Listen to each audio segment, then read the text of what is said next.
എന്താണ് counselling? Counselling എന്ന് കേൾക്കുമ്പോൾ തന്നെ നമ്മൾ സാധാരണക്കാർ ചിന്തിക്കുന്ന എന്തോ മാനസിക പ്രശ്നങ്ങൾക്കുള്ള ഒരു പരിഹാരമാണ്.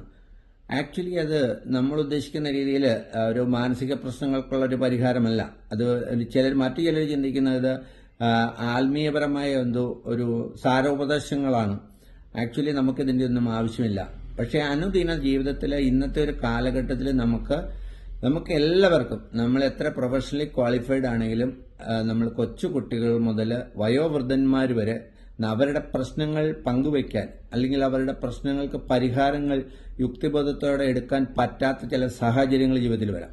അങ്ങനെയുള്ള സാഹചര്യങ്ങളിൽ ഒരു യുക്തിബോധത്തോടെ ശരിയായ ഒരു തീരുമാനമെടുത്ത് മുന്നോട്ട് പോകുവാൻ നമ്മളെ സഹായിക്കുന്നവരാണ് എക്സ്പെർട്ട് കൗൺസിലേഴ്സ് എന്ന് പറയുന്നത്.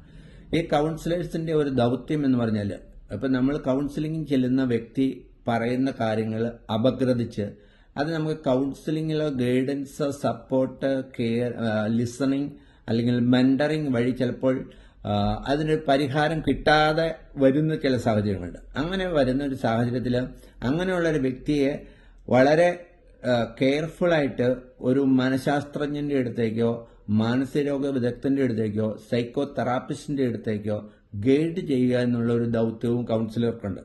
അപ്പോൾ ഒരു കൗൺസിലർ വളരെ കുമ്പസാര രഹസ്യം പോലെ നമ്മൾ പറയുന്ന കൗൺസിലിങ്ങിന് വരുന്ന വ്യക്തികൾ നമ്മളോട് പറയുന്ന കാര്യങ്ങളുടെ സീക്രസി കീപ്പ് ചെയ്യുന്നുള്ള ഒരു ദൗത്യവും കൗൺസിലറുടെ ഭാഗത്തുണ്ട്. അപ്പോൾ ഇങ്ങനെ അനുദിന ജീവിതത്തിൽ നമുക്ക് കൗൺസിലിങ്ങുമായിട്ട് ബന്ധപ്പെട്ട് നമുക്ക് മാരേജുമായിട്ട് ബന്ധപ്പെട്ട് ദമ്പതികളിലുണ്ടാവുന്നത് അല്ലെങ്കിൽ ഓഫീസുകളിൽ നമുക്ക് മറ്റ് സഹപ്രവർത്തകരുമായിട്ട് യോജിച്ചു പോകാൻ പറ്റാതെ വരിക, സ്കൂൾ വിദ്യാഭ്യാസ കാലഘട്ടത്തിൽ അപകർഷതാബോധം, ആത്മവിശ്വാസക്കുറവ് അല്ലെങ്കിൽ ആത്മഹത്യാ പ്രവണത, അങ്ങനെ നിരവധി പ്രശ്നങ്ങൾ നേരിടുന്ന ഒരു കുടുംബ സാഹചര്യങ്ങൾ, സ്കൂൾ വിദ്യാഭ്യാസ കാലഘട്ടങ്ങൾ, pre marriage counselling, post marriage counselling, അങ്ങനെ ഒത്തിരി മേഖലകളിൽ ഇന്ന് കൗൺസിലിംഗ് വളരെ അനിവാര്യമായ ഒരു സംഭവമായി മാറിയിരിക്കുകയാണ്. അപ്പം അങ്ങനെയുള്ളൊരു സാഹചര്യത്തിൽ നമുക്ക് അതിനോടൊരു ഹെസിറ്റേഷൻ ഉണ്ട്, ഇത് നമുക്ക് ആവശ്യമില്ലെന്ന്. ഏതൊരു വ്യക്തികൾക്കും, ഡോക്ടേഴ്സിന് പോലും പലപ്പോഴും കൗൺസിലിംഗ് വേണ്ടി വരും.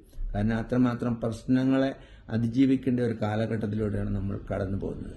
അപ്പോൾ ഈ മേഖല എന്താണെന്ന് നമ്മൾ തിരിച്ചറിഞ്ഞ് ഏതൊരു വ്യക്തിക്കും നമുക്ക് ഒരു സപ്പോർട്ട് വേണം, ഒരു കെയർ വേണം, ഒരു ലിസണറെ വേണം, ഒരു മെന്ററെ വേണം എന്ന് മനസ്സുകൊണ്ട് ആഗ്രഹിച്ചെങ്കിൽ അതിന് പ്രോപ്പറായിട്ടുള്ള എക്സ്പെർട്ടായിട്ടുള്ള ആൾക്കാരുടെ അടുത്ത് മാത്രം ഇതിന് പോവുക. എന്നാലാണ് നമുക്ക് ശരിയായ തീരുമാനമെടുത്ത് ജീവിത വിജയത്തിലേക്ക് നമുക്ക് മുന്നോട്ട് പോകാൻ പറ്റുള്ളൂ. Thank you.